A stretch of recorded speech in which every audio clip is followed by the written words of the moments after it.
বিরুদ্ধে আরও 10 মামলা।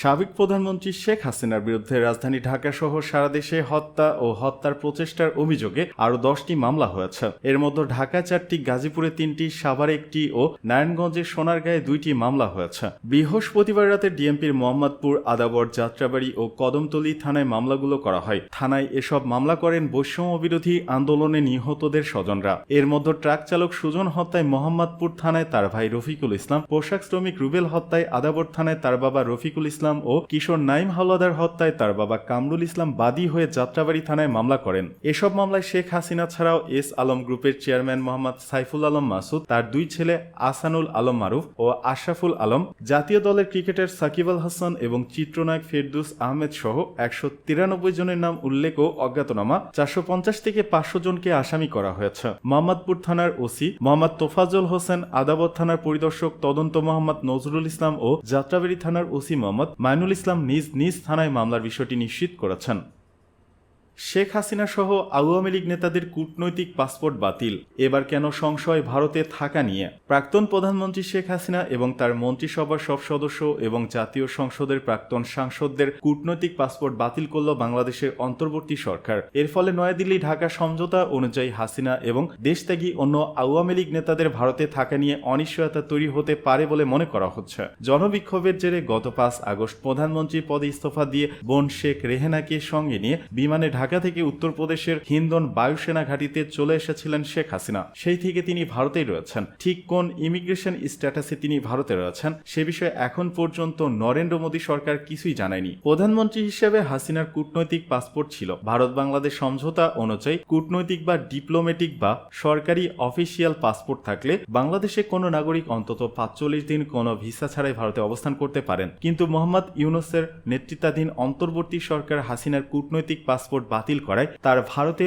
অবস্থান অনিশ্চিত হয়ে পড়ল বলেই মনে করা হচ্ছে। হাসিনার বোন রেহেনার ক্ষেত্রে অবশ্য কোনো কূটনৈতিক জটিলতা নেই, কারণ তিনি ব্রিটিশ পাসপোর্টধারী। এর ফলে তিনি সাধারণ ভিসা অন অ্যারাইভাল ভারতের মাটিতে পা রাখার পর ব্রিটিশ নাগরিকদের যে ভিসা মঞ্জুর করা হয় তা অনুযায়ী কার্যত যত দিন খুশি ভারতে থাকতে পারেন। প্রসঙ্গত একাধিক ফৌজদারি মামলায় অভিযুক্ত প্রাক্তন প্রধানমন্ত্রী শেখ হাসিনাকে বিচারের জন্য বাংলাদেশে ফেরত পাঠাতে ইতিমধ্যেই ভারতকে হুঁশিয়ারি দিয়েছে আরেক প্রাক্তন প্রধানমন্ত্রী খালেদার দল বিএনপি।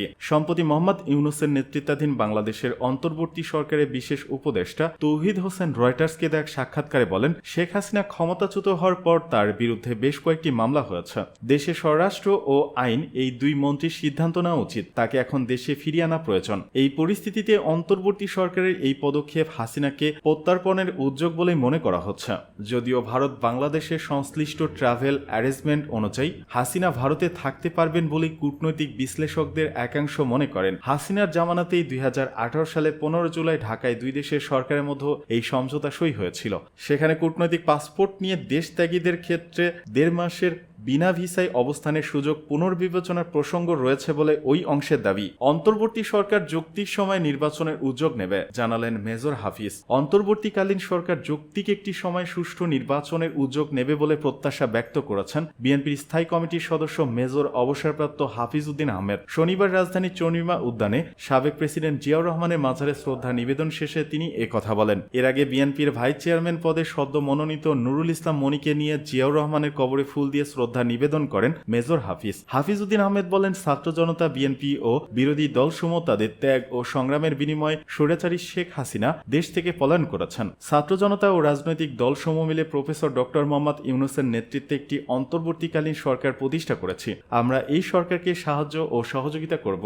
আমরা চাই দীর্ঘদিনের জঞ্জাল আওয়ামী লীগের সরকার যে সমাজ রেখে গিয়েছে, অর্থনীতি মারাত্মকভাবে ক্ষতি করেছে, আয়নাঘরের মতো মানবাধিকার লঙ্ঘনকারী প্রতিষ্ঠানের মাধ্যমে দেশের মানুষকে গুম খুন করেছে, তাদের বিরুদ্ধে দ্রুত ব্যবস্থা নেওয়ার জন্যই আমরাই সরকারকে সময় দিতে চাই। আমরা আশা করি একটি যৌক্তিক সময় জনপ্রতিনিধিদের কাছে সুষ্ঠু নির্বাচনের লক্ষ্যে অন্তর্বর্তীকালীন সরকার উদ্যোগ নেবেন। তিনি বলেন, অনেক ত্যাগের বিনিময়ে আজকে আমরা এই অন্তর্বর্তীকালীন সরকার পেয়েছে। বিএনপি 16 বছর আগে এই আন্দোলন শুরু করেছিল। আমাদের শত শত কর্মী খুন হয়েছে, হাজার হাজার কর্মী জীবন দিয়েছে। আওয়ামী লীগ সরকার বিএনপি ও তার অঙ্গ সংগঠনের উপর যে ধরনের অত্যাচার ও নির্যাতন করেছে এই বিষয়ে তার কোনো নজির নেই। শেষ পর্যায়ে কোটা আন্দোলনের মাঠে নেমেছে ছাত্র জনতা। আমি বৈষম্য বিরোধী ছাত্র আন্দোলনের নেতৃবৃন্দ ও প্রতিটি সদস্যকে ধন্যবাদ ও অভিবাদন জানাই। তারা বুকে রক্ত ঢেলে এদেশে গণতন্ত্রের প্রতিষ্ঠার পথ সুগম করেছেন। আবু সায়েদ মুগ্ধ সহ যারা শহীদ হয়েছেন তাদের সবার রুহের মাগফিরাত কামনা করি। মেজর হাফিজ বলেন, ছাত্র জনতার সর্বশেষ আন্দোলনে বিএনপির